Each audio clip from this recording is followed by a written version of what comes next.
Alright, so we have game 3 here, and the board is very exciting, but I didn't realize how exciting it was until a bit earlier. So there's Triumph and Aqueduct on the board. Aqueduct just moves points across. Triumph is a big player, so you would try to get as many gains as possible in your deck. So, okay, there's two parts, right? Long term, what are you looking for here? Okay, so I was thinking, okay, there's no plus action except for your Necropolis. That might be important. What two things would I want to play?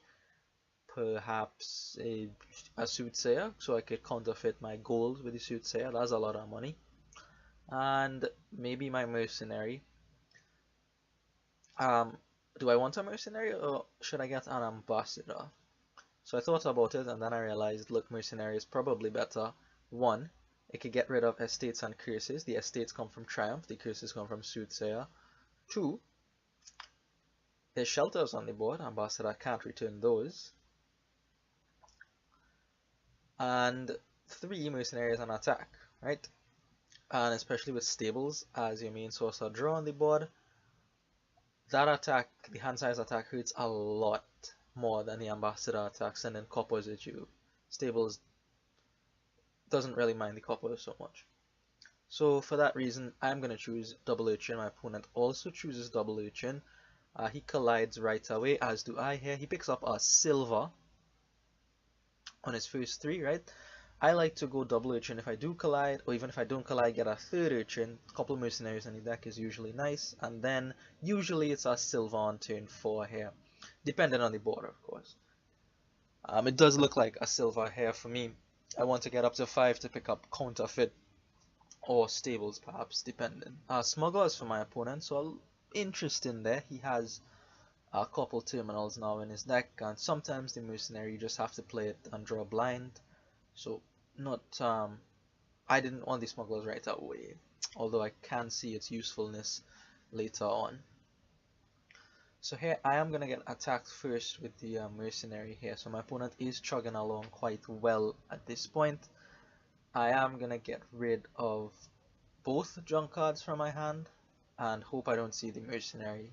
If I do see the Mercenary, I will attack and I will have to trash my silver, but I don't see my Mercenary, which is good in this instance, and I'm able to pick up another one.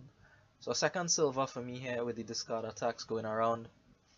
Not entirely unreasonable to pick up a second silver, especially if you're searching for big 5 costs in Counterfeit and Stables, for example. By the way, I don't know at what point in the game I realized this, but I'm happy I realized it soon enough.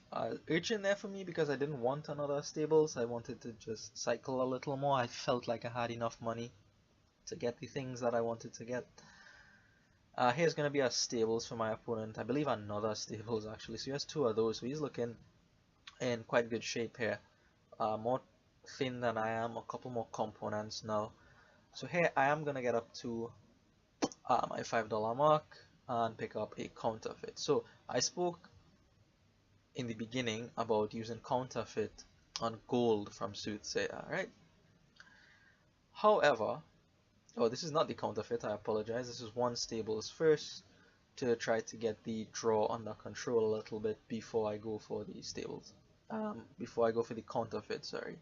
But Counterfeit there I don't think is entirely unreasonable. Like, it seems fine to pick up a Counterfeit there instead of the Stables.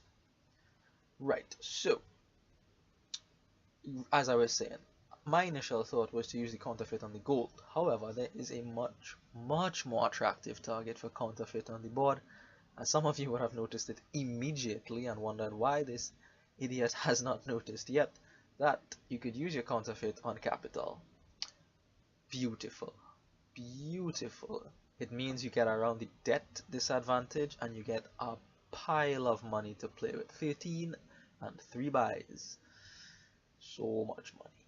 So much money. Here my opponent buys an estate and takes the points off the aqueduct. I didn't like that. Thought it was too early. And there's lots of points left in the game, right? Lots of provinces. There's also gold. You could use that to fuel future aqueducts, but Maybe you had a bad hand. I could see it if you have to trash your hovel and all you have to do is buy an estate. Then I could see it to pick up points and if there's nothing else to do. But otherwise, you probably don't want the estate in your deck, even if it's worth 6 or 7 points or so. I think you would rather build here. So I am able to see my 1 stables here and a counterfeit. I am going to choose to counterfeit a silver at this point. Gets me up to 10 and a couple buys. And what is 10 and a couple buys going to be for me? I think I am going to pick up another stables here. And I think I realized at this point the capital and counterfeit interaction, and I'm gonna go for capital now. Now I have to be very careful about these stables because I've had 1 or 2 nightmarish turns with stables showing up in my hand with no treasure, so I have to find the right balance for treasure in my deck and stables, right? I need to be able to balance that so I'm able to draw everything. So my opponent is able to smuggle a capital, which I'm not too happy about, but whatever. He doesn't have the counterfeit yet, so at least there's that. So here, look, I didn't realize it yet. Actually, I was going to play the capital first, and then I realized, wait, I could just do it in the opposite order and have a lot of money and no drawback. So I am not forced to discard the capital. It doesn't exist anymore. It's in the trash, rather. So no 6 debt for me. Instead, I have this,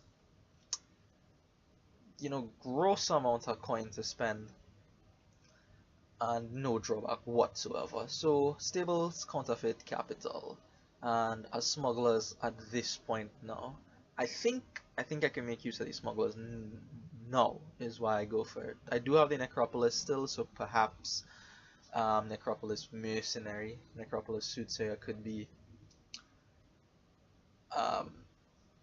my choice of 2 terminals, right? I do plan to hold on to that Necropolis to try to play 2 terminals in this game. So I'm going ahead and discarding with the stables here. I don't get a particularly attractive draw.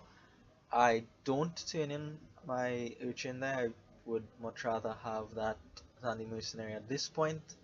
I probably won't get many more Mercenary plays, and the Urchin will be a more reliable hand size attack than the Mercenary in coming turns, I anticipate anyway. So 6 for me here could be stables, could be another counterfeit. I think I have, it could be another capital, right?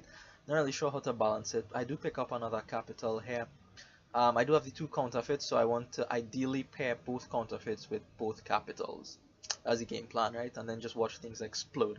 At this point in the game, I was having way too much fun just trying to line up these, giant amounts of cash with no drawback whatsoever. Finally a counterfeit for my opponent there. So I think I have caught up quite a bit here after my opponent's initial turns, and things are looking pretty good for me here, especially with this turn. I should be able to find both counterfeits and both capitals. Should be able to, however it does come at a cost. I have to kill my Necropolis and my smugglers to do so. So I said I wanted to keep the Necropolis around, but in order to have a very big turn here, I have to kill both of them, and I choose to do so. I reason that, look, I don't need to play 2 terminals to win this game. Capital and counterfeit combined is just so much money, stupid amounts of money, that you could just go after the provinces very quickly, and I don't need to play with Soothsayer or anything like that. I just need capitals and counterfeits and we're good to go, and stables of course. So look at this. This is the game I had the most fun in because I was able to do this kind of stuff. This is a stupid amount of money. 29 and 7 buys. Whew. That is a lot of money. So I'm just gonna keep building here. No reason for me not to. I have to replenish my capitals, of course. I do want some extra draw into my deck. And what I do after that is up to me really, right? So the capitals are replaced. I do want these stables just to try to get my draw under control. Then I have 9 and a couple buys.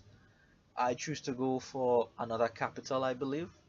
That's your source of big money. And here I entertained thoughts of picking up a triumph, but I didn't go for it because I didn't want the estate in my deck, right?